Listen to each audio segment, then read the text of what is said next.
Amén.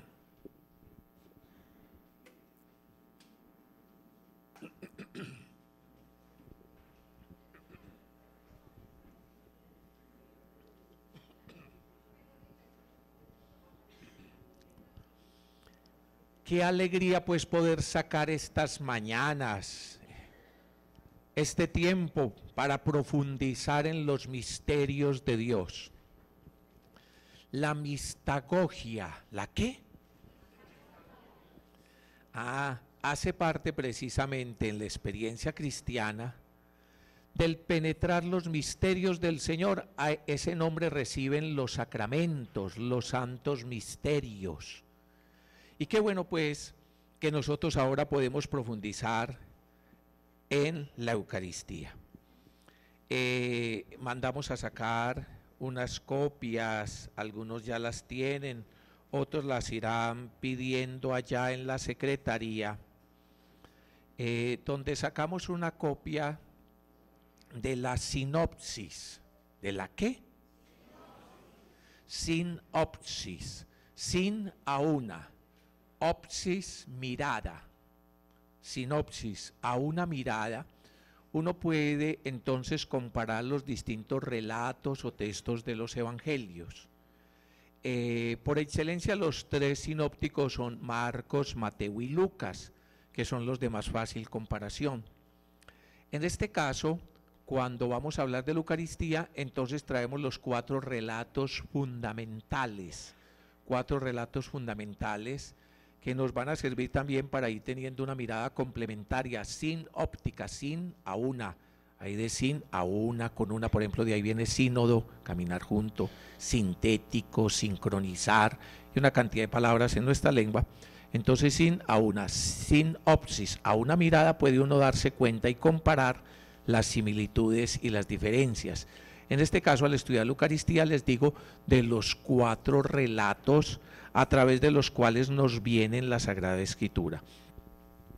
Y les estaba diciendo en la enseñanza pasada que el relato de Marcos va en la misma línea de San Mateo. Seguramente Mateo tuvo en el fondo a Marcos. Y que el relato de Lucas va en la línea de Primera de Corintios, capítulo 11, la tradición que nos viene de parte de San Pablo. Las tradiciones que nos vienen de parte de San Pablo y de Lucas hay que ubicarlos en la iglesia de Antioquía. Antioquia. ¿Alguno de ustedes conoce Antioquia? Bueno, de ahí viene nuestro nombre, el nombre de nuestro departamento, provincia.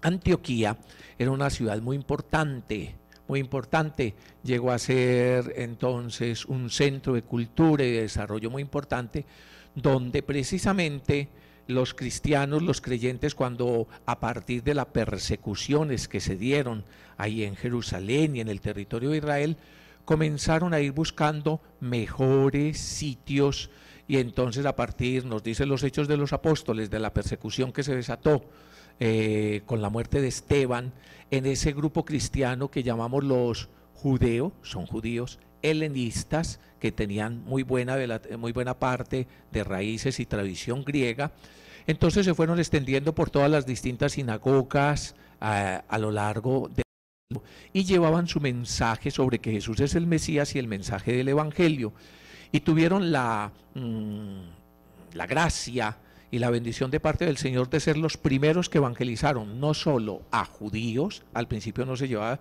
el Evangelio sino a personas provenientes del judaísmo, sino que estos comenzaron a evangelizar a no judíos, a cualquiera, a no judíos, a los distintos pueblos. ¿Aquí hay algún judío? Yo les veo la cara de judíos, pero precisamente a partir de ese momento, y si no se hubiera dado, los creyentes cristianos simplemente serían una jairesis, como dicen los Hechos de los Apóstoles, un grupo, un partido, una secta dentro del interior del judaísmo, como eran los fariseos, saduceos, esenios, en fin. Entonces vendría a ser los cristianos o nazarenos o los seguidores del camino, en fin, con esos nombres primeros, discípulos de Jesús. Si hubiera quedado restringido simplemente al ámbito del pueblo judío. Pero a través de estos judío-helenistas, después de la persecución de Esteban, nos cuentan los Hechos de los Apóstoles, alrededor del año 37, entonces comenzaron a predicar a todos. Y allá creció una gran comunidad que fue punta de lanza para todo el resto del mundo, una comunidad muy importante, donde estuvo Bernabé, donde estuvo Pablo, una comunidad que estos textos de la primera carta a los Corintios y el Evangelio de San Lucas reflejan en mucho la práctica de la Eucaristía en esas comunidades de Antioquía y que se distribuyeron desde allí. Mientras que el Evangelio según San Marcos, que tiene un tono, aun cuando fue escrito desde Roma, y aun cuando detrás están las predicaciones de San Pedro, tiene un tono todavía muy arameizante, muy de arameo, y refleja sin duda la práctica eucarística de esas comunidades de Jerusalén y esas comunidades allá de Palestina, aun cuando ese evangelio, como les digo, haya sido escrito desde Roma. Y lo mismo el evangelio según San Mateo de toda esta zona y un poco más al norte de Siria. Resumiéndoles, detrás de los 4 formas en las que nos narran la institución de la Eucaristía. ¿Cuáles son las 4 formas que nos han llegado que se nos narra la institución de la Eucaristía? Allá el Evangelio de San Marcos, capítulo 14, verso 22 al 25, Mateo, capítulo 26, verso 26 al 29, la otra, Lucas, capítulo 22, verso 15 al 20, y Primera de Corintios, capítulo 11, verso 23 y siguientes. Entonces, en esas 4 formas se nos narra la institución de la Eucaristía. Ya eso nos tiene que decir la importancia que tenía para la primera comunidad cristiana. Y se nos narra fundamentalmente, esos relatos tienen una forma litúrgica. Poco a poco lo van a ir descubriendo. Esos relatos no son solo narrativos. A ver, la narración, entonces uno va contando lo que pasó en aquellos días, tal cosa y tal otra. Y entonces también pudiera decirse, esos relatos tienen algo de forma narrativa de lo que Jesús hizo en aquella noche, como nos va a decir, por ejemplo, el relato de San Pablo. Entonces nos va a decir que Jesús en la noche en que fue entregado, fíjense, una parte de forma narrativa, tomó pan y dando gracias lo partió y dijo, esto es mi cuerpo que será entregado por vosotros. Pero además de la forma narrativa en que va contando, refleja claramente una práctica de las comunidades cristianas que ya comienza a ser una práctica continuada, una práctica rutinaria en el sentido de continuada y una práctica que llega a ser ritual, que se expresa muy claramente, por ejemplo, detrás de esta expresión, hagan esto en memoria mío, que es un mandato. Cada que se reúnan, hagan esto en memoria mía. Y el hecho de que en esos 4 testigos aparezca, muestra que detrás de estos escritos lo que hay es el testimonio de las prácticas litúrgicas de esas primeras comunidades. Son textos pues profundamente litúrgicos. Por eso usted y yo cuando vamos a la Eucaristía, cada día de nuevo se repiten estos textos. Y la Eucaristía tiene el cuidado, la Iglesia tiene el cuidado de repetirlos textualmente, porque así lo hizo las primeras comunidades, porque ese fue el sentido al ponerlos por escrito, no simplemente de contar, tiene parte narrativa porque son hechos de la historia, tiene parte narrativa, pero además de narrar y contar, uno cada que cuenta puede hacerlo de una manera distinta, llegó a tomar una fórmula exacta, que además de lo que ocurrió y de la narración, lo que está permitiéndonos es ver un ritual, algo que siempre se hace así, con un sentido especial, cumpliendo el mandato del Señor. Vamos a ir profundizando. Qué bueno que tengan en sus manos pues esos textos. Este curso prácticamente son esos textos. Y vamos a ir profundizando, ojalá lo pudiéramos hacer como se debe, en cada palabra. Y ojalá en cada palabra nos pudiéramos quedar siquiera 3 o 4 horas.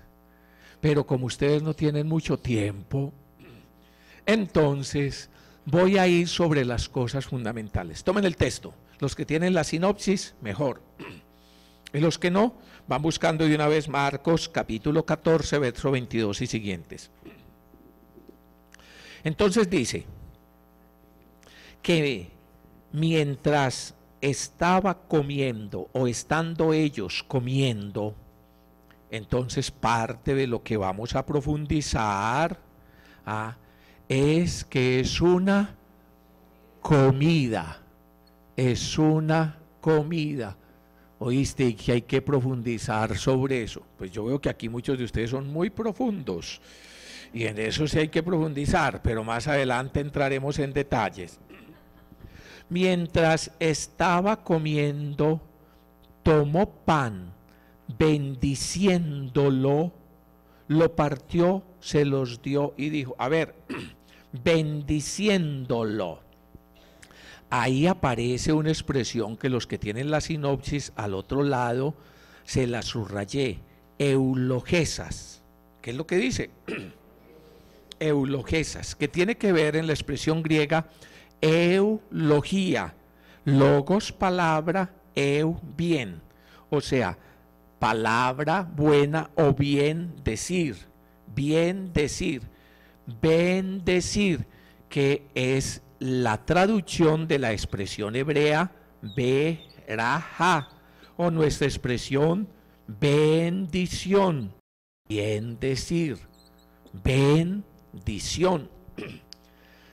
Quiero que noten que más adelante precisamente va a aparecer esta otra expresión. Más adelante leo el verso 23. Y tomando una copa, dando las gracias, se las dio y bebieron de ella todos. Dice, eucaristesas. Ya la otra expresión que dice, eucaristesas, ¿le suena qué? ¿Le suena qué? Le suena a Eucaristía. Precisamente la expresión literal es charis, gracias, gracia, gracias, eu, bien. Aquí les dejé la expresión eu, que es evangelio, anuncio, buen anuncio. Entonces, la expresión Eucaristía viene a traducir acción de gracias o dar gracias. Dar gracias o acción de gracias. Voy a hacer una referencia precisamente a estas dos palabras, porque además son las que han servido y las que han pasado como el nombre más generalizado de la fracción del pan, de la cena del Señor, de la Eucaristía. ¿Ustedes qué nombres conocen sobre la Eucaristía? A ver, escucho, digan. La misa, la cena del Señor, el banquete pascual, la fracción del pan, el banquete eucarístico, la cena del Señor, el banquete de bodas del Cordero, ¿ya? Tantos y tantos nombres, y el santo sacrificio de la misa. Precisamente usted se va a dar cuenta de dónde vienen todo ese montón de nombres. Aquí nomás en este relato tan cortico, ahí están esos nombres. Y estoy empezando con esta. Cada uno de esos nombres evoca, resalta, le da importancia a uno de los aspectos de este misterio, de esta situación. Y entonces, hemos comenzado con estas dos palabritas, que como les digo, son las que más se han popularizado en la manera de nombrar la cena del Señor, la Eucaristía. Durante un tiempo también fue muy popular misa, ¿cierto? Hoy cada vez, y qué bueno, este nombre de la Eucaristía es un nombre muy popular para la celebración del misterio del Señor, que tiene todo este montón de nombres. Fíjense ustedes en esto. Eulogía, ¿qué significa? Bendición, bendecir, es la verajá, es la bendición. En la práctica del pueblo judío, y no solo del pueblo judío, sino de todos los pueblos religiosos, alrededor de determinado tipo de hechos, se acostumbra bendecir a Dios. En muchos pueblos se bendice a Dios. O sea, se dice bien de Dios.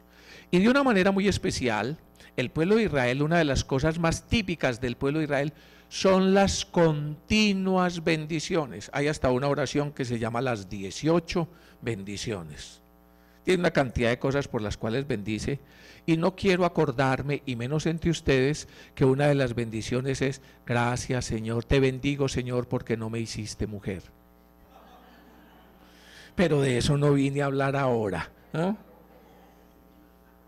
Bueno, entonces, hay bendiciones para el comienzo del día, hay bendiciones para las distintas actividades, hay bendiciones entonces en los libros, inclusive tiene un librito de oraciones, de bendiciones, que para el nacimiento del hijo, que para el matrimonio, que para una cosa, que para la otra, y a toda hora.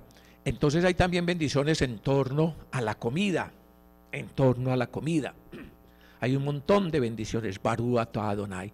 Te bendecimos, Señor, por el fruto de la vida, o te bendecimos, Señor, por el pan o por el alimento. Te bendecimos, Señor, por una cantidad de cosas. Pues cuando el Señor nos dice aquí en las Escrituras, concretamente en el texto de Marcos, cuando tomó el pan, lo partió, ¿qué fue lo que hizo? Eulogesas, lo bendijo. Ahora, quiero desde ya que noten una diferencia. La Eucaristía, la expresión Eucaristía, aun cuando se utiliza en una forma como sinónimo de la eulogía, la Eucaristía y la bendición son sinónimos, e inclusive se encuentran intercambiados en algunos de los textos sobre la misma actividad aquí y la institución de la Eucaristía, y en otras partes entonces a veces se encuentran intercambiados porque son sinónimos. Sin embargo, cada uno marca un énfasis distinto. Ponga cuidado. Si la Eucaristía resalta sobre todo el dar gracias está pensando es en una gracia, o sea, en un don, en algo que a mí me beneficia, Entonces le traen a uno un poquito de agua y uno, ¿qué dice? Gracias, ¿cierto? Es un don. Entonces le dan a uno un bien o un don, una gracia, ¿y qué responde uno? Gracias. Responde uno, gracias. Ante una gracia, ante algo que uno experimenta como una dádiva, como un don, un regalo, entonces uno responde, gracias. Note que de ahí viene carisma. Y note que tiene todo que ver con lo que llamamos la teología de la gracia. La gracia es eso, don, gracias. Entonces, cuando nosotros experimentamos un don, una gracia, decimos gracias. Ese es un aspecto fundamental en la Eucaristía. En la Eucaristía recibimos y vamos a dar gracias. Recibimos la plenitud de las gracias. Ya les he recordado a veces que cuando el pueblo de Israel piensa en las bendiciones, piensa en el prototipo de quien ha recibido gracias de parte de Dios, Abraham. Y entonces la manera como se saluda aún hoy en el banquete pascual es que el Señor Dios te bendiga como Abraham en todo, de todo y con todo. Pero que nosotros sabemos que todas esas imágenes de la historia de la salvación y de las gracias que Dios nos ha dado, entonces lo que son es una pedagogía hasta que llega al máximo don de Dios, que tanto amó Dios al ser humano, que a sí mismo se entregó en su Hijo Jesucristo. Y que por lo tanto todos los bienes, todas las gracias, todos los dones para el ser humano nos vienen por Cristo, con Él y en Él. Y entonces en que Cristo es la plenitud de las gracias, la plenitud de las bendiciones. que en Él hemos sido bendecidos antes de la fundación del mundo, con todo tipo de bienes. Entonces en la Eucaristía hay ese aspecto muy importante. Entonces son las gracias de parte de Dios, las gracias de parte de Dios. Pero a las gracias de parte de Dios, entonces se responde dando gracias. Entonces por eso uno puede hablar de esas gracias que descienden y la acción de gracias que responde. Muy bien. Ahora, noten que la expresión eulogía, bendición, bien decir, no necesariamente es por una gracia recibida, sino por el ser de aquel a quien bendecimos. Entonces, o inclusive, para que lo vean más claro, uno puede dar gracias así a los demás cuando le dan una gracia, pero como respuesta al don que recibió, pero por excelencia la bendición es a Dios. Por excelencia, el bendito es Dios. Por excelencia la bendición es a Dios. Y es más pensando en lo que Él es. Son un par de énfasis que ojalá lo noten, pero si no, como ve que están tan cercanos, entonces por eso en los distintos textos a veces intercambian y simplemente pueden pasar como sinónimos. Detrás de esto, a ver, levanten los hombros, ¿como para qué? Bueno, toda esa información, además de que para que despierte y como pausas activas, es para que vaya entrando a meditar. ¿A mí qué me dice? ¿A mí qué me importa? ¿Qué importancia tiene para mi vida? Mire esto, cuando vaya a la Eucaristía, ¿qué va a hacer? Va a dar gracias. Pero inclusive antes que dar gracias, tome conciencia de la plenitud de las gracias, de dones que por Cristo, que con Él y en Él Dios hace derramar por su vida y que se sintetizan allí en ese misterio pascual de esa comida, en ese misterio pascual que es la entrega de Jesucristo, el Hijo de Dios, para mí, por todos nosotros. Entonces, ante todo, la Eucaristía es eso, recibir el don de Dios que tiene nombre propio. Recibir el regalo, la bendición, la gracia de Dios. A veces pensamos en la gracia muy materialmente. O sea, como la gracia, taque, ahí le va dando para usted 3 kilovatios de gracia. O una ración de gracia, o una porción de gracia. No, la gracia, el don de Dios es Jesucristo. Es que tanto me ama Dios que se me da, que se me entrega. Entonces, cuando vamos a la Eucaristía, tengamos en cuenta eso. Tengamos en cuenta ante todo que es la iniciativa de Dios, el descender de Dios, el don de Dios, sintetizado en el misterio de la entrega del Señor por nosotros hasta la sangre, hasta la vida plena. Y entonces ese es el sentido que hay detrás de esto, que estando comiendo con ellos, tomó el pan, lo bendijo, lo partió, se los dio y dijo, tomen, este soy yo. Tomen, este es mi cuerpo. Tomen, este soy yo. Él es el don de Dios. Él es el don de Dios. Muy bien. Teniendo en cuenta eso, que ante todo es la iniciativa de parte de Dios, entonces desde ahí podemos y estamos llamados a la respuesta. ¿Cuál es la respuesta? Es justo y necesario. Es nuestro deber y salvación. Darte gracias en todo tiempo y en todo lugar. ¿Por qué? Por Cristo, con Él y en Él. A ti, Dios Padre omnipotente. Ya es la respuesta de la acción de gracias ante el don de Dios, Jesucristo, en quien y por quien Dios nos ha bendecido con todo tipo de bendiciones espirituales y materiales. Precisamente en Cristo, por quien Dios nos ha bendecido con todo tipo de bendiciones. A veces se nos olvida que detrás de la bendición, una bendición específica, lo que está es el bendito.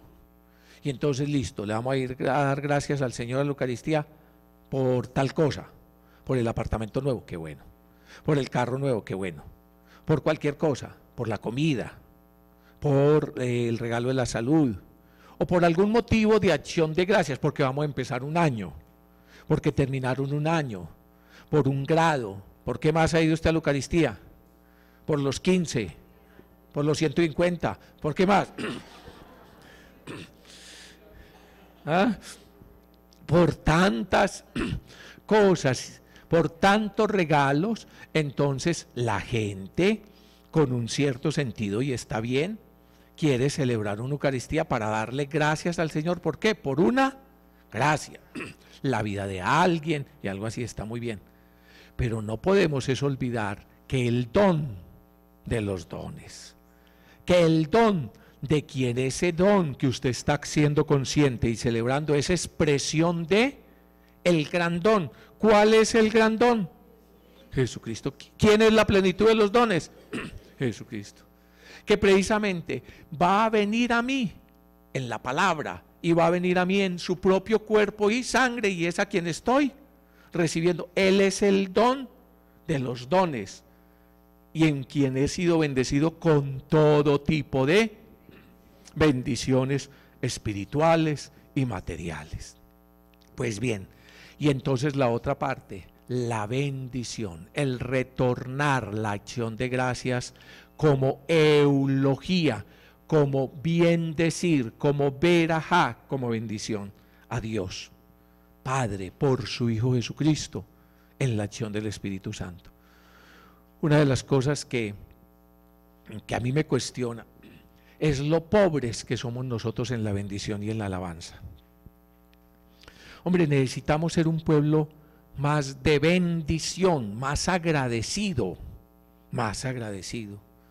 Sí, y más agradecido precisamente no simplemente por mi esfuerzo de bendición, no simplemente porque yo soy muy agradecido, sino entender que mi bendición por Él, con Él y en Él se convierte en el verdadero culto de alabanza, culto, relación, liturgia, expresión liturgia, culto, la expresión liturgia o culto, la treya. En última instancia, lo que significa eso es la relación del hombre con Dios. ¿Qué es lo que significa culto? Liturgia, todo esto, ministerio. Todo eso inclusive se puede traducir como servicio. Literalmente se puede traducir ministerio como servicio, liturgia como servicio, culto inclusive. Pero el sentido de servicio es el servicio del hombre a Dios, que en realidad lo que está queriendo decir es la relación que el hombre debe tener con Dios, el tipo de relación que el hombre debe tener con Dios. Entonces, por eso, el culto que Dios espera de nosotros, o sea, la relación que Dios espera de nosotros, la liturgia que Dios espera de nosotros, o sea, ¿qué? O sea, la relación que Dios espera de nosotros con Él, el ministerio que Dios espera de nosotros, o sea, la relación, servicio, relación, mejor dicho, lo que Dios espera de nosotros. El Padre lo que quiere es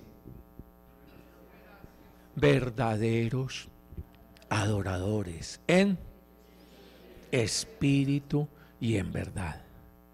Ese culto nuevo, esa liturgia nueva, esos ministros y ministerio nuevo, que es culto en espíritu y en verdad, que es culto solo por Cristo, con Él y en Él. A ver, para que no me entiendan mejor.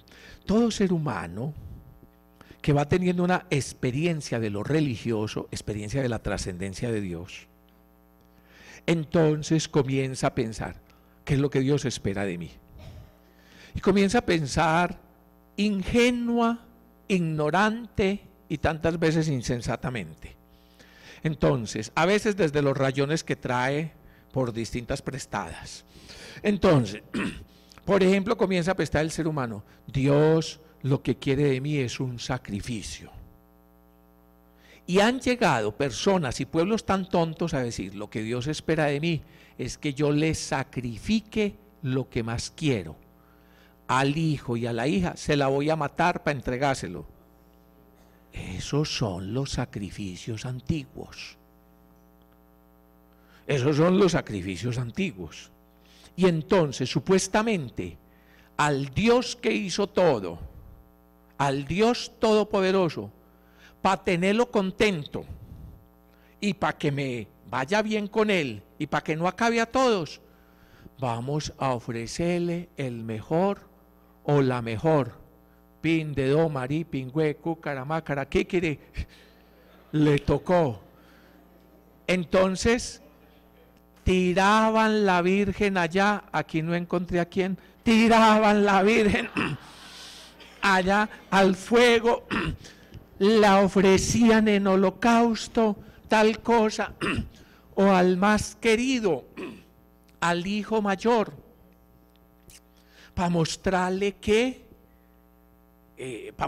queríamos estar bien con él.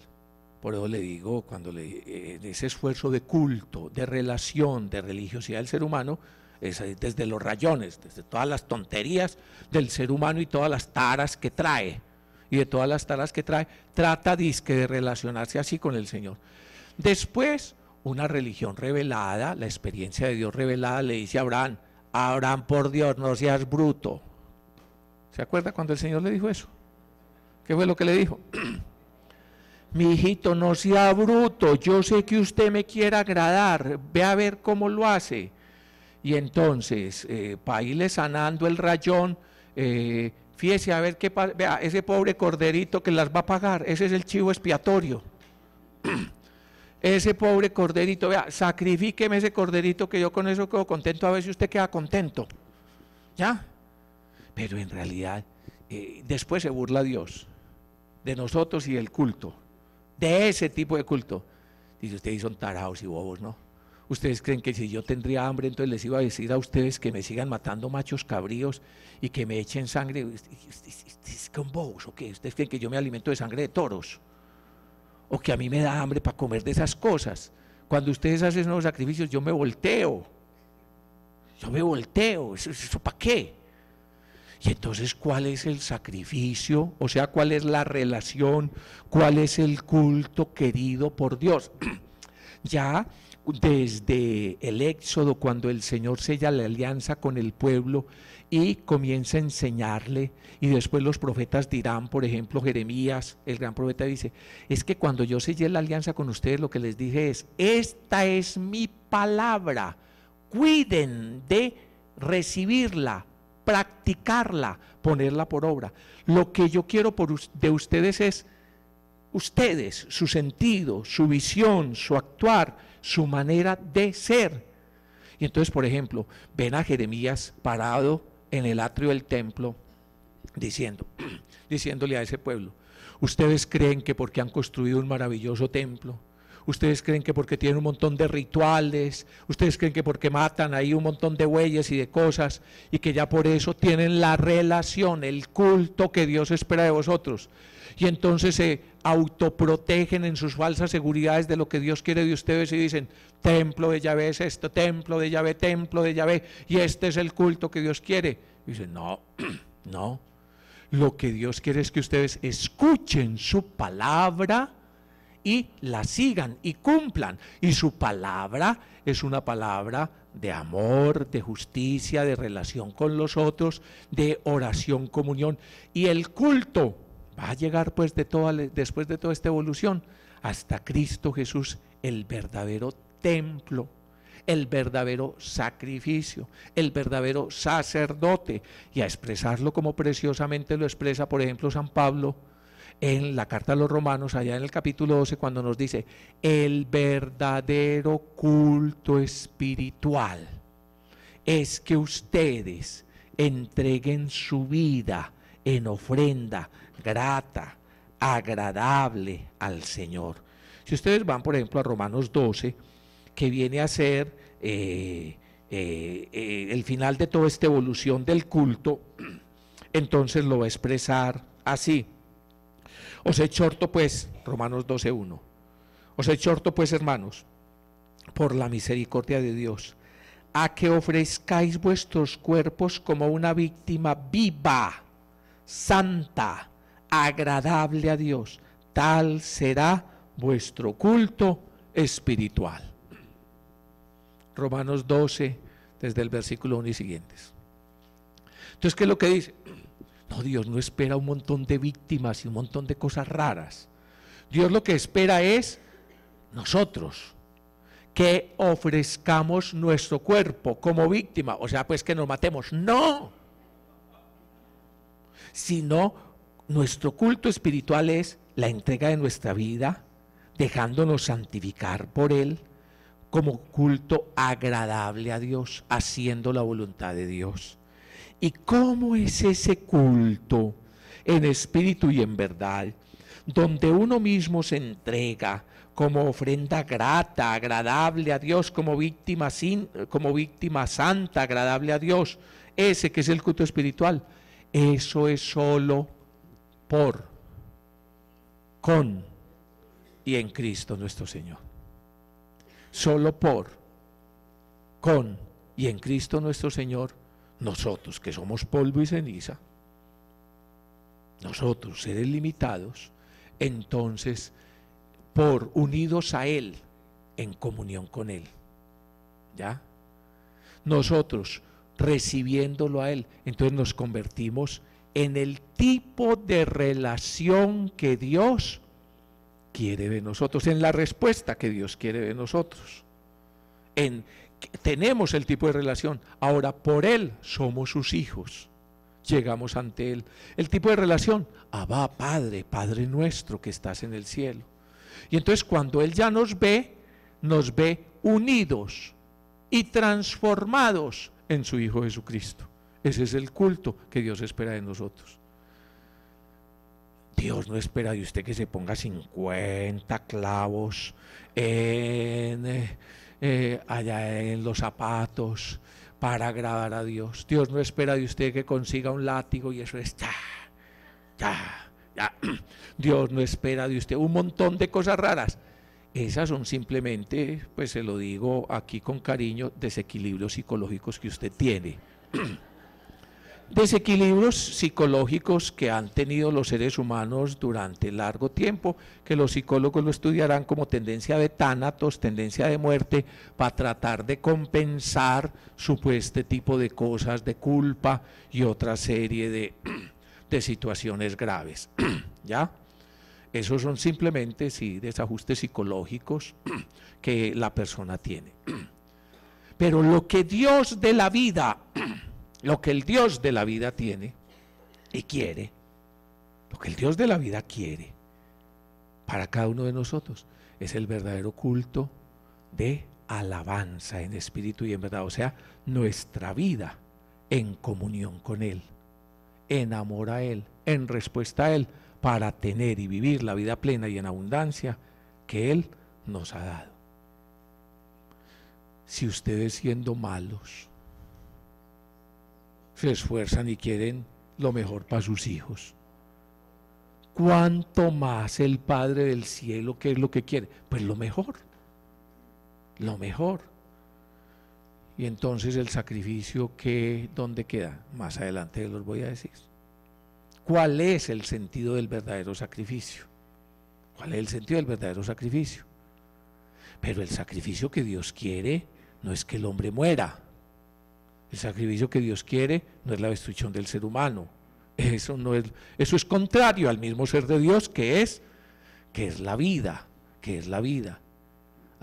lo que Dios quiere. Y el máximo sacrificio es la alabanza de su gloria. El verdadero culto espiritual es la alabanza de su gloria. Nos ha creado para ser alabanza de su gloria en el amado, en Jesucristo nuestro Señor, dirá la carta a los Efesios.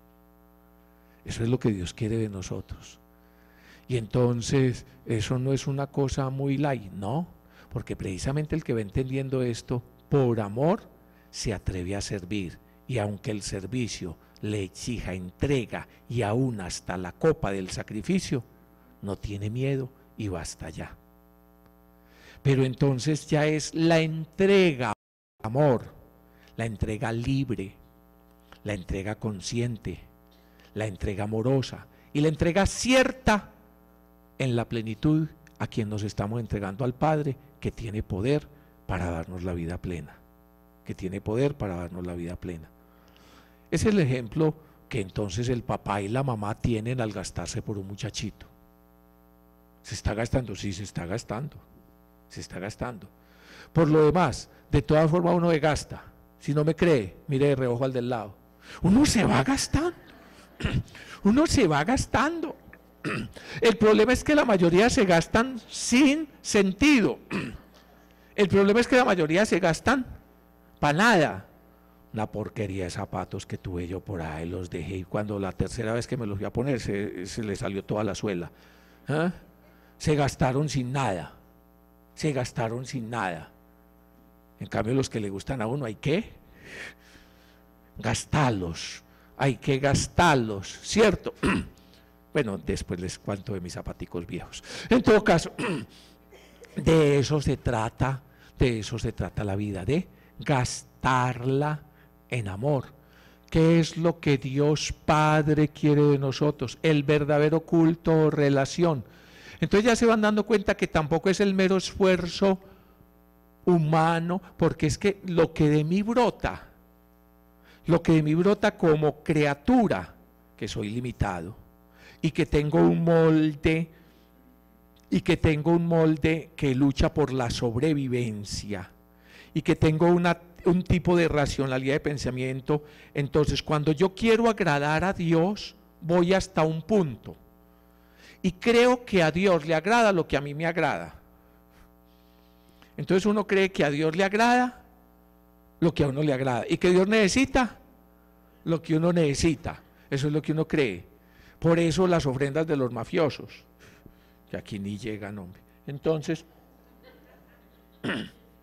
pero ellos creen, o así, o cualquier otro tipo de personas, entonces creen que a Dios le agrada lo que a uno le agrada, y por eso esas imágenes tan extrañas que la gente se hace del cielo.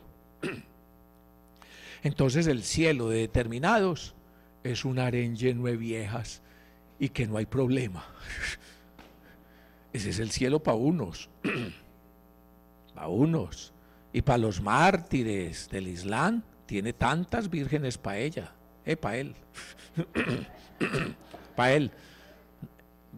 Y de pronto le dan para ella también ahí en la... En todo caso, el problema del ser humano es ese. Por eso muchas veces el Señor dice a través de los profetas: tan alto como está el cielo de la tierra, tan distante como está el oriente del occidente, así de distintos y distantes son mis pensamientos a los tuyos. Y entonces uno va haciéndose hechura de las manos de uno, o sea, como uno es, como uno piensa, y piensa que Dios es así, y piensa que Dios quiere eso que yo traslado de mi pensamiento. Y resulta no, que el verdadero culto o relación o servicio, liturgia, culto, latreia, que Dios espera de mí es: este es mi Hijo amado, a Él escuchadlo. El Evangelio según San Juan explica eso muy bonito. En uno de los discursos de Jesús, precisamente después del pan de vida, y en medio de esas situaciones, llega un momento en que los judíos dicen: bueno, entonces decirnos pues qué es lo que Dios quiere de nosotros, qué es lo que tenemos que hacer para agradar a Dios, cuáles son los mitzvot,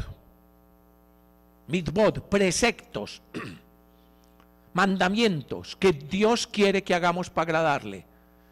Y el Señor le responde: el mandato, el mitzvot de Dios es que creáis en quien Él ha enviado, su Mesías, su Hijo Jesús. No son los mandamientos, es el mandamiento. Y no es hacer cosas, sino recibirlo a Él. Porque entonces al recibirlo por Él, con Él y en Él, nuestra vida se transforma en alabanza de su gloria. Muchachos, eso celebramos en la Eucaristía. Eso es lo que venimos a celebrar en la Eucaristía. En la Eucaristía, como hemos dicho, recibimos la verajá, las bendiciones de Dios plenas en Jesucristo, su Hijo amado, y respondemos nosotros, unidos a Él, aceptando su palabra. Respondemos a Él, aceptándolo a Él. Respondemos glorificando al Padre, por el Hijo, en el Espíritu Santo, como hijos que somos en Dios. Vamos a continuar, vamos a continuar. Entonces ya llevamos al menos un par de palabritas. ¿Cuáles son? Eulogía, bendición y Eucaristía. Volvamos a la primera. ¿Cuál es la primera? ¿Ah? La comida, esa que a ustedes es la que más les gusta. ¿Ah? La comida. Entonces dice, y estando ellos comiendo, ya, estando ellos comiendo, vamos a profundizar en la comida. Otra de las cosas que fácilmente se olvidan es que la Eucaristía es una comida, es una comida. Se nos va olvidando detrás de los signos llevados a la mínima expresión. Sí. Entonces uno puede alegar como iglesia y jerarquía motivos prácticos. Motivos prácticos. Entonces la hostiecita, que es pan sin levadura, así, y entonces que ni siquiera el cáliz de los laicos y ni siquiera el cáliz para los demás, en la mayoría de comunidades son tremendamente hambrientos y se parece que tienen mucho afán, y entonces no, o sacan cualquier tipo de excusa, y entonces no, simplemente, y sí, en cualquier pedacito de el pan consagrado está la total presencia del Señor, amén. Pero es que detrás hay otra realidad que se le va haciendo olvidar al pueblo. ¿Qué? Que la Eucaristía es una comida real. Una comida real. A ver, voy diciendo. La Eucaristía es una comida. Y cuando digo comida, digo es una comida real. ¿Y qué más voy a decir de la comida? Además de que esa comida es una comida real, es una comida que es una comida festiva. Hay muy distintos tipos de comida. Hay muy distintos tipos de comida. Esta comida además es una comida festiva. Y esta comida es una comida que hay que entenderla en la línea no solo de todas las comidas reales de sobrevivencia, primer punto, todas las comidas reales de sobrevivencia, de nutrición, como suena, de nutrición, no solo en esa línea, sino en una línea también muy especial, en la comida de Jesús con sus discípulos. Y no solo en la comida de Jesús con sus discípulos, sino en la comida de Jesús con pecadores. Con pecadores. Y además, en una comida muy específica, una comida pascual. Una comida pascual. Y una comida que es banquete de bodas. Una comida que es un tipo de fiesta muy específico, banquete de bodas. Y una comida que además es comida con el resucitado. Es una comida con el resucitado. Por lo tanto, una comida con todo lo que tiene que ver es una comida escatológica.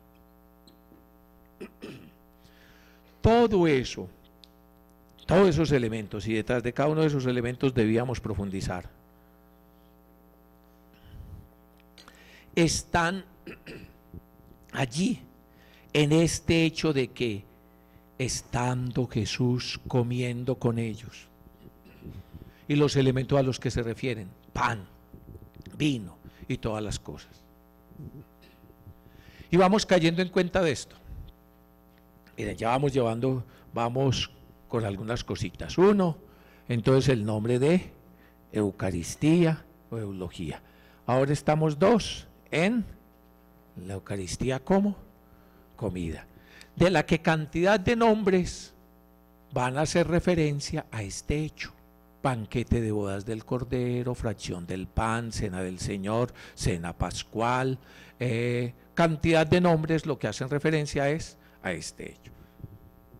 Empecemos a profundizar. Que les vaya quedando ya, que nos vaya quedando esto en el corazón. El signo sacramento del cristianismo es Dios comiendo con uno. Dios comiendo con uno. Es una comida muy especial donde Dios está comiendo con uno. El signo sacramento, el sacramento, si queremos representar lo que es el cristianismo, además de la muy buena señal de la Santa Cruz, además de todo el sentido que tiene la cruz, como centro del querigma, donde lo peor, donde el drama, donde lo último, la muerte, ha sido vencida. Ese es el sentido de por qué. A ver, entonces, hace poco me pasaban un estudio de marca para homogenizar entonces el logo. ¿Qué más? Para homogenizar el lenguaje, para homogenizar, digan ustedes a ver qué son los que se... Sí, que entonces para la tipografía, ¿qué más? La identidad de la marca, no me hagan buscar allá todo lo que me mandaron, que estaba hasta bien bueno. Entonces, así como las empresas, las naciones, eso hace parte tan importante del ser humano, el simplemente sacar una cruz ya es un signo del cristianismo, de Jesucristo y del cristianismo, tanto que en algunos pueblos cargarla significa la muerte, lo matan a uno, porque a mí lo identifican como cristiano, tanto que algunos fanáticos en algún pueblo, inclusive cuando vieron que los postes de la luz tenían formas de cruz, los mandaron quitar y no los admitieron. Sí. Tanto que otros fanáticos de otros sitios, cuando en las escuelas, cuando en los sitios públicos representaba la cruz, que el sentido del cristianismo, los mandaron por decreto de los grandes legisladores quitarlo, por todo lo que significa. Ahora no me voy a quedar en ello. Cuando hemos estado estudiando Evangelio, nos quedamos en ello, y en otro momento cuando hablemos del sacrificio de la cruz podemos hablarlo. Pero lo que sintetiza en última instancia es que la muerte, y la muerte con todos sus adjetivos y circunstancias, la traición, la pasión, la violencia, la injusticia, la enfermedad, la soledad, todo nosotros lo que somos seres vivos, es todo lo que afecta, todo lo que nos afecta como personas, como familia, como ser humano, todo el mal ha sido vencido. Eso es lo que significa la cruz. Está vacía porque alguien la cargó, la asumió y ha resucitado. Es un crucificado resucitado. En ese sentido, las mejores imágenes y representaciones para mí son las bizantinas, donde presentan al mismo Cristo crucificado y ya muerto, pero resucitado. Es el crucificado resucitado, el vencedor sobre la muerte. Pero teniendo en cuenta muy bien y siendo siempre la señal de los cristianos, amén. Otra señal preciosa, preciosa, muy existencial, que tanto tendríamos que decirnos, es el partir el pan. Es el partir el pan. Pero el partir el pan no es abstracto, es el partir el pan y a veces muy bien la representan ahí como un pan partido, sí, pero no tan abstracto, sino es que las manos tienen que estar heridas. ¿Cómo así? Las manos deben tener los estigmas de aquel que superó la muerte, que en definitiva es Dios con nosotros, el Emanuel, Yeshua. Es que el pan partido no es el pan externo, sino que soy yo.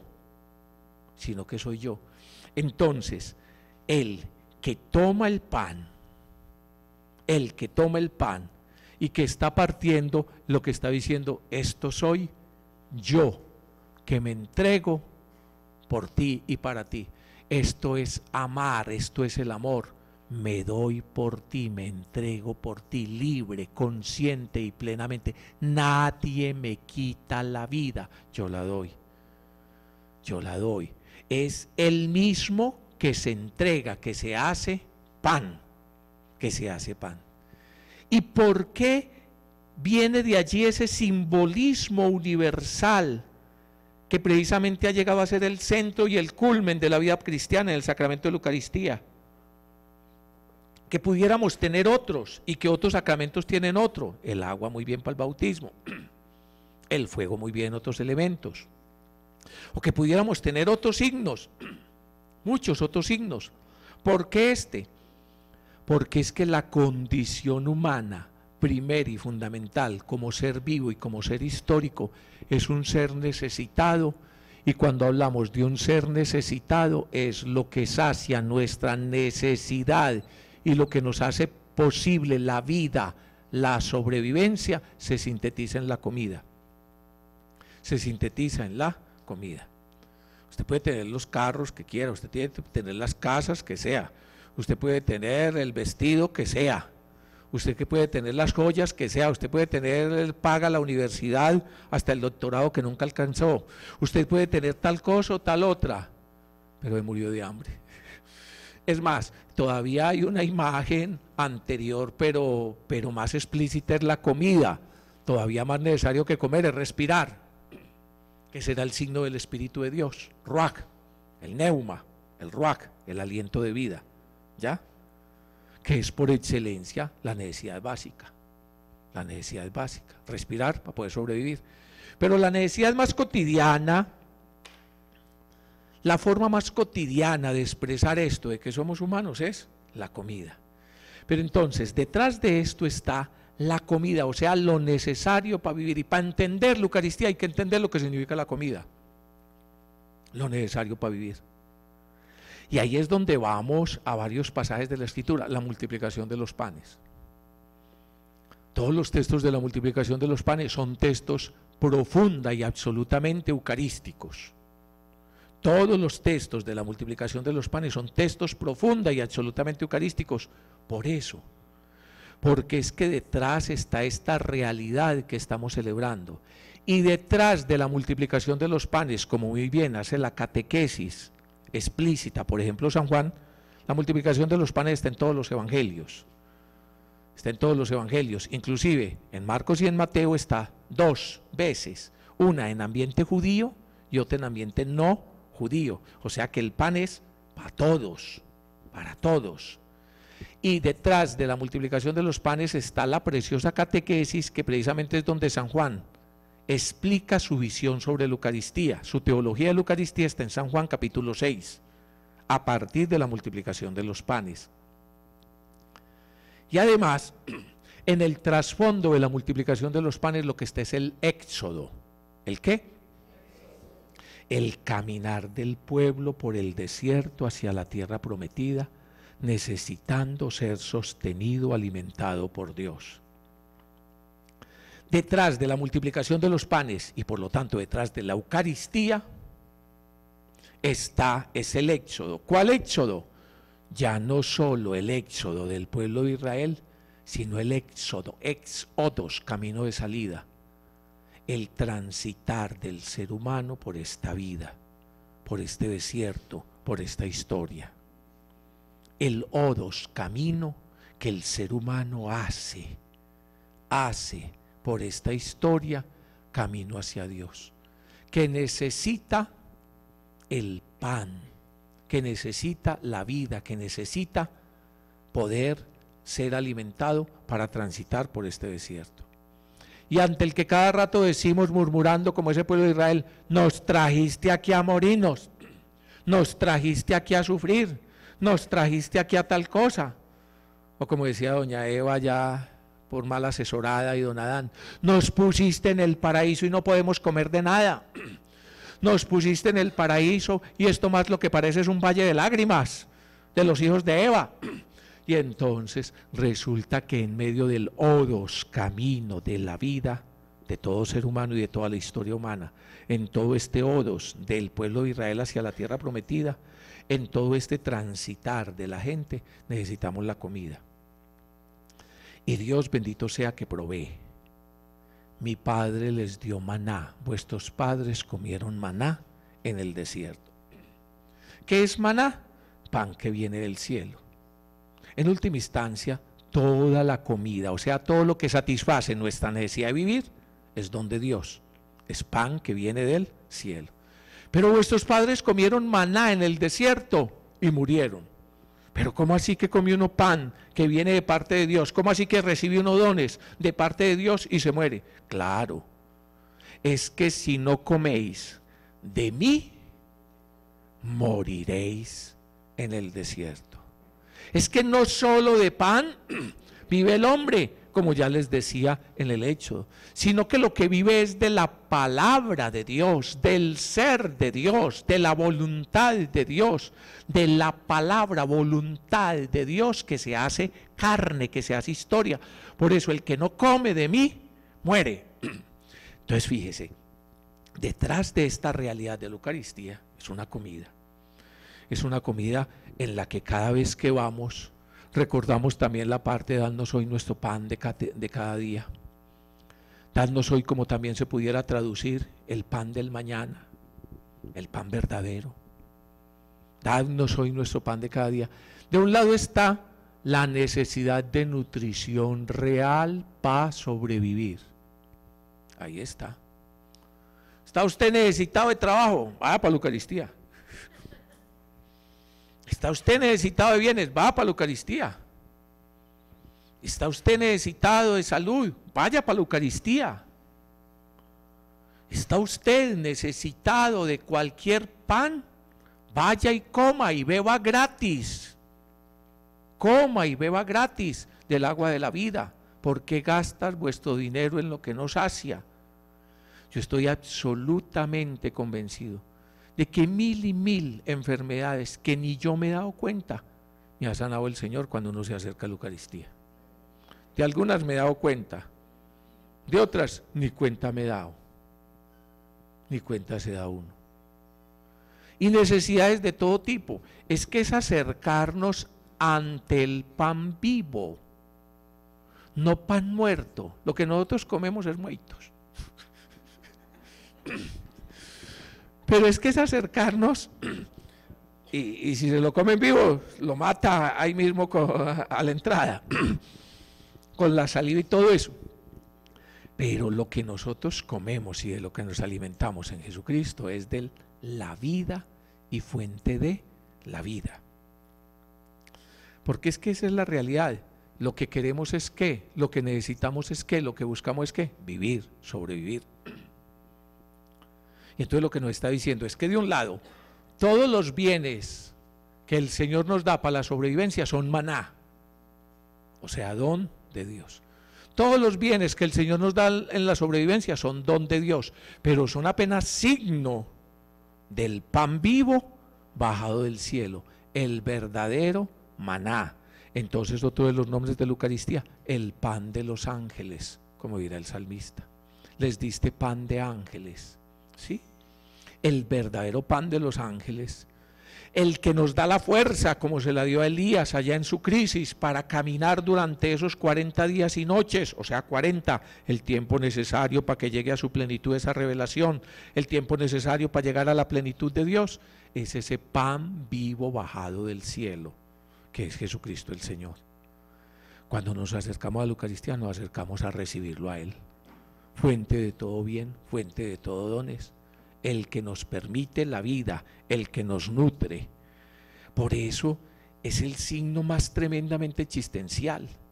Si el signo de la cruz manifestaba el vencer el último y total enemigo, este signo, centro y culmen de la vida cristiana, que es la Eucaristía, que son esas manos llagadas partiendo y diciendo, este soy yo, y son llagadas en ese sentido, porque es el Señor resucitado, es el Señor resucitado que se entregó y se entrega hasta el extremo, glorioso y resucitado para darnos vida.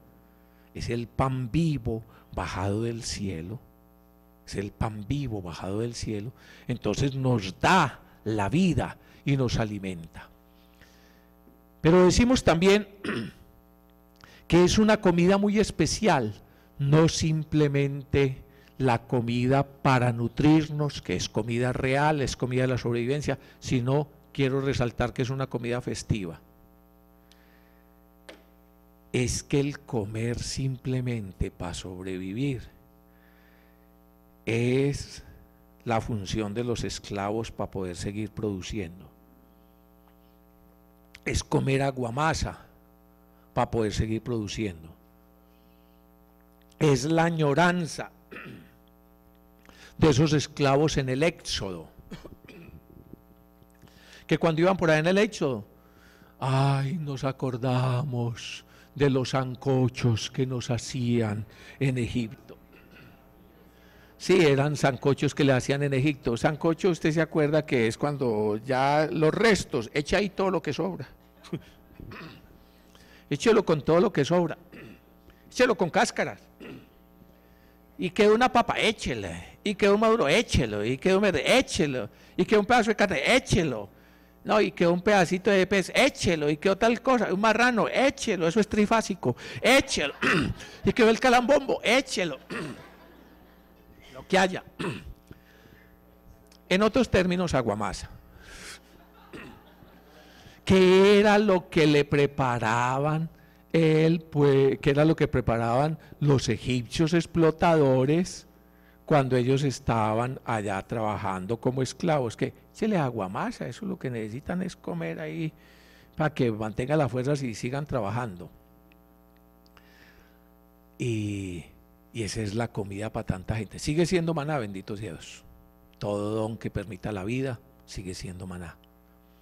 Pero es que la Eucaristía es mucho más. Pero es que la Eucaristía es mucho más.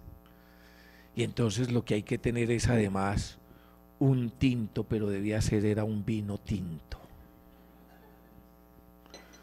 Debía ser era un vino tinto.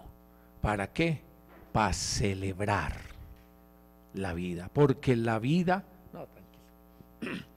Porque la vida, usted ahora no consigue vino tinto, mijo. Porque la vida no es una condena. Porque la vida no es una condena. No es una condena a simplemente ser esclavo ahí, dele. Porque la vida es una fiesta. Hay que ver lo que hay detrás de nuestras comidas rápidas y restaurantes de comidas rápidas. Y detrás de nuestras formas de comer, aún en el auto sin bajarse, en esos restaurantes que le sirven en el auto, y que mientras entonces va comiendo para no perder tiempo, para cargar energía de aguamasa, entonces se va peinando, haciendo tal cosa porque es que la hora es a tanto y no tengo tiempo. Eso de ser hormiga y esclavos es muy complicado. Eso es muy complicado. ¿Cuánto tiempo para comer? Tanto, y no se puede pasar tanto. Eso es muy distinto, eso es muy distinto.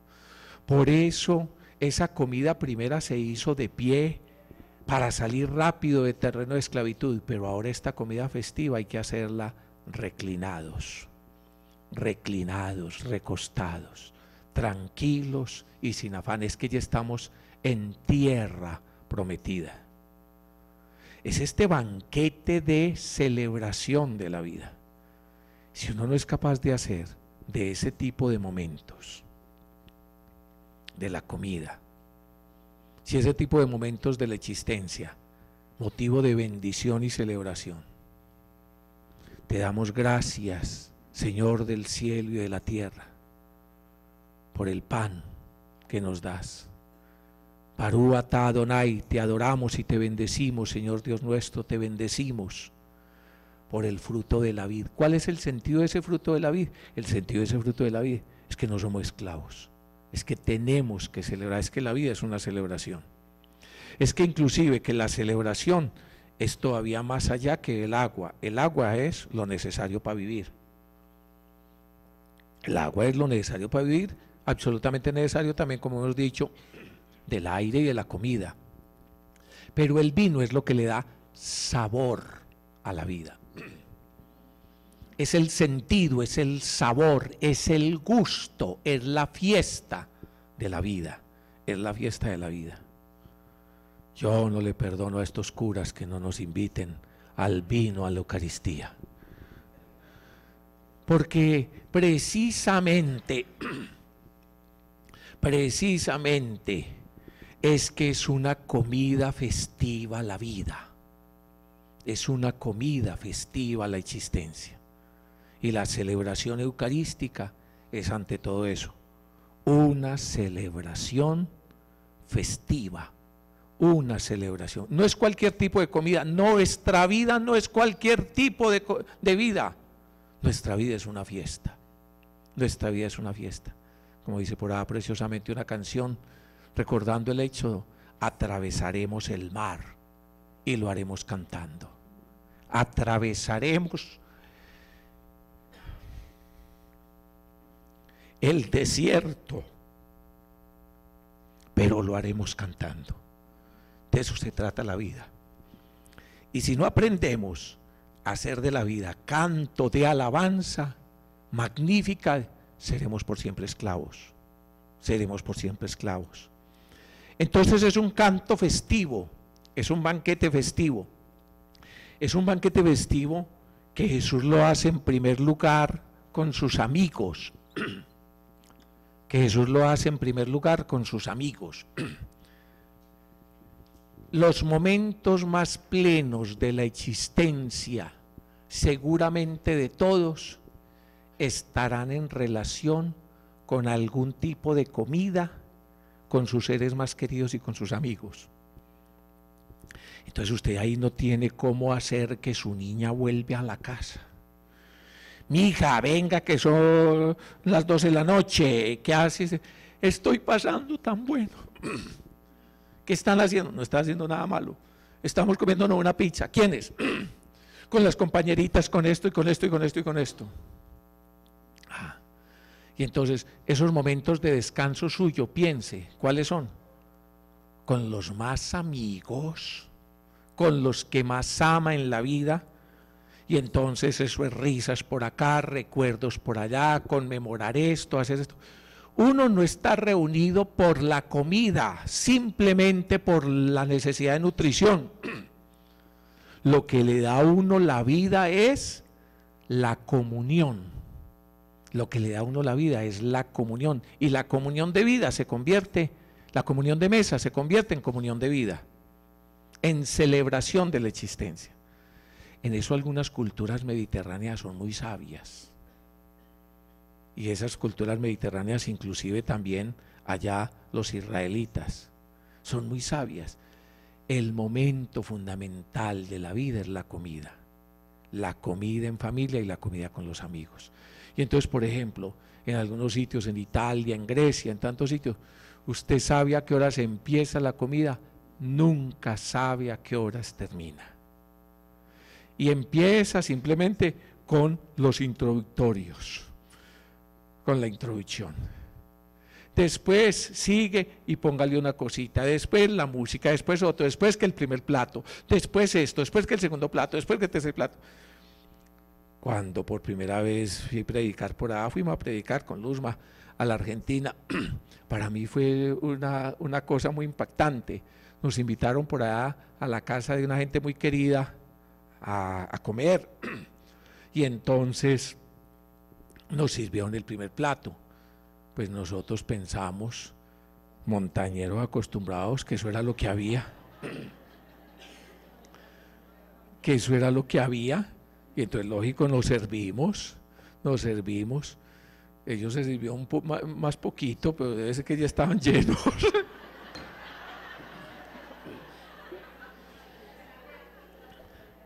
Cuando de entre charla y charla, una cosita y otra, el tomar el vino tinto y tal cosa, y van trayendo otro plato.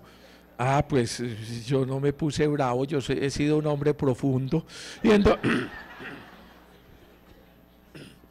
Y entonces, bueno, siquiera mejoró esto, el segundo plato todavía estaba mejor y ya listo, entonces nos servimos, listo, aquí quedamos. Entonces ahí sí pensé, sopa y seco, bueno, algo así, y ya listo. Cuando sigue, y tercero, y cuarto, y quinto, y aquí ¿qué pasó? Y es que así es como sirven. Y en determinadas culturas se sientan a comer y es a comer. O sea, empiezan a las 12, 1 de la tarde y a las 5 de la tarde se están levantando, pero así, de a poquito y gustando esto y haciendo. Es la fiesta de estar con el otro, es la fiesta de compartir tal cosa, es la fiesta de celebrar la vida, es la fiesta de que el esclavista no me está esperando ni marcando tarjeta porque soy libre y estoy en lugar de la tierra prometida. Es la fiesta de que la misa no dura tanto y que estás haciendo yo aquí, que tal cosa y tal otra. No, es la fiesta. Y si fuera la fiesta, es precisamente eso, una comida que es la fiesta. Usted se imagina las comidas de Jesús con sus discípulos. Usted se imagina la comida de Jesús con sus discípulos, ya donde le sacó el apodo a piedra. No, es que vos sos una piedra, que mejor dicho, a Simón, donde le sacó el apodo a los hijos de Zebedeo.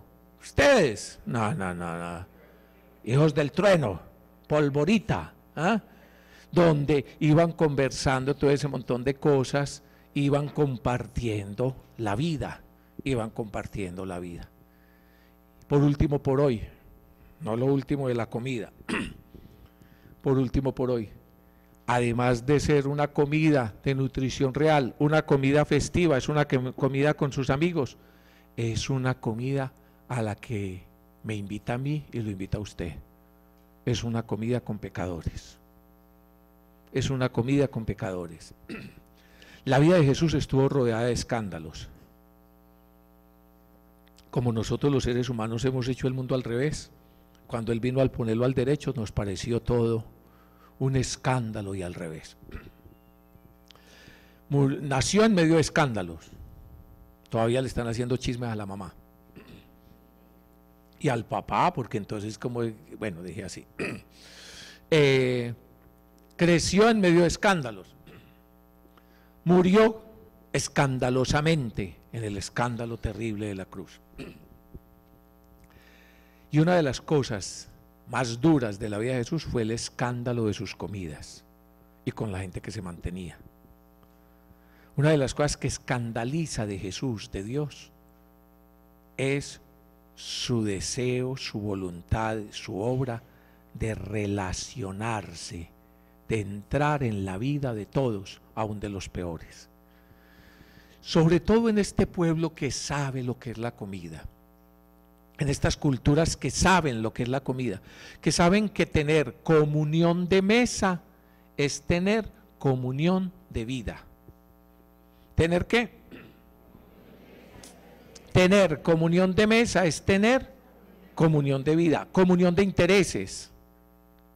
Para que me entiendan rápidamente, si cualquiera de estos políticos entonces en cualquier momento lo notan en un restaurante comiendo y lo filman comiendo con fulano de tal, no necesita testigos falsos, no necesita paramilitares o reinsertados que algunos fiscales les den cualquier cosa para que sean testigos falsos, para meter a sus enemigos políticos en la cárcel con una simple fotico o video en tal parte, significa que si comieron juntos son de los mismos, son lo mismo. Eso fue lo que dijeron de Jesús. Ese es su maestro. ¿Con quién está comiendo? Con Zaqueo. Ese es su maestro. ¿Con quién está comiendo? Con fulano de tal. Ese es su maestro. ¿Cómo va a ser representante de Dios? ¿Cómo va a ser el Mesías si come con esos pecadores? Y comer con esos pecadores significa ser de los mismos. Y entonces él les decía, oíste, qué raro. Oíste, pero ¿quién necesitan los médicos? ¿Los sanos o los enfermos? ¿Los sanos o los enfermos? Es que yo he venido a buscar y a salvar lo que estaba perdido. Lo que estaba perdido. Y entonces, cuando Jesús, por ejemplo, accede a ir a comer a la casa de Zaqueo, y repito, corrigiendo, no es que accede a ir a comer a la casa de Zaqueo. Zaqueo nunca se podía atrever a pedirle a Jesús que fuera a comer a su casa. Un pecador nunca se iba a atrever a pedirle a Jesús, el Mesías, el Maestro, el Profeta, el Señor, a que fuera a comer a su casa. A que fuera a comer a su casa. Él sabía quién era el pecador. Él mantenía su distancia. Él invitaba a comer a su casa a los de su banda, o sea, los como él, ¿ya? Que de pronto lo invitaran los sumos sacerdotes, que de pronto lo invitaran los otros rabinos, que de pronto lo invitara la gente buena, pero este no lo iba a invitar. Pues ¿cómo? ¿Acaso era tan igualado? Entonces, ¿qué hacía Jesús? Jesús se hacía invitar. Zaqueo, baja, porque hoy me voy a comer a tu casa. Hoy me voy a ir a alojar a tu casa. Nunca Zaqueo se iba a atrever a invitarlo. No, él no le cabía. Es como cuando usted y yo estamos experimentando lo que es el pecado. Cuando usted y yo estamos experimentando lo que es el pecado, uno sabe, Señor, no soy digno de ti. Y uno ni se atreve a la mirada, ¿ya? Uno da vueltas para cualquier cosa, ¿ya? Esa es la condición terrible de los que, por ejemplo, se han enfrascado en determinado tipo de situaciones y conductas autodestructivas de pecado y demás, ¿ya? Que llega un momento en que uno les miente a Dios, y no es que no crean en Dios, no es que no sepan de Dios, sino que ya se han autocondenado, sino que ya se han autocondenado y no se atreven a nada con Dios, porque ellos mismos se autocondenaron. Y precisamente ahí hemos conocido el amor misericordioso de Dios. Ahí hemos conocido quién es Dios. Basta ya, el que no se atreve, le dice, es que yo voy a comer contigo. ¿Qué significa? Que él vaya a decirle al pecador que él va a comer con él. Yo te perdono. Yo tengo abierta mi vida, mi corazón. Yo tengo abierto el reino también para ti. Lo mismo que si usted ante una persona, quizás un familiar con el que hace tiempo no habla y está disgustado, y lo llama y le dice, te invito a almorzar, vamos a comer, te invito a mi casa. Ese gesto ya es el gesto más elocuente de decirle, te perdono. Comunión de mesa es comunión de vida. Señor, te damos gracias por invitarnos hoy de nuevo a tu mesa. Te damos gracias por recibirnos en tu Eucaristía, ya que por ti, contigo y en ti nos han venido todo tipo de bienes, todos los bienes necesarios. En ti el amor de Dios se ha mostrado pleno. Haz que nuestra vida responda en alabanza de tu gloria, en acción de gracias, Eucaristía para ti. Amén. Gloria al Padre, al Hijo y al Espíritu Santo. Que el Señor los bendiga.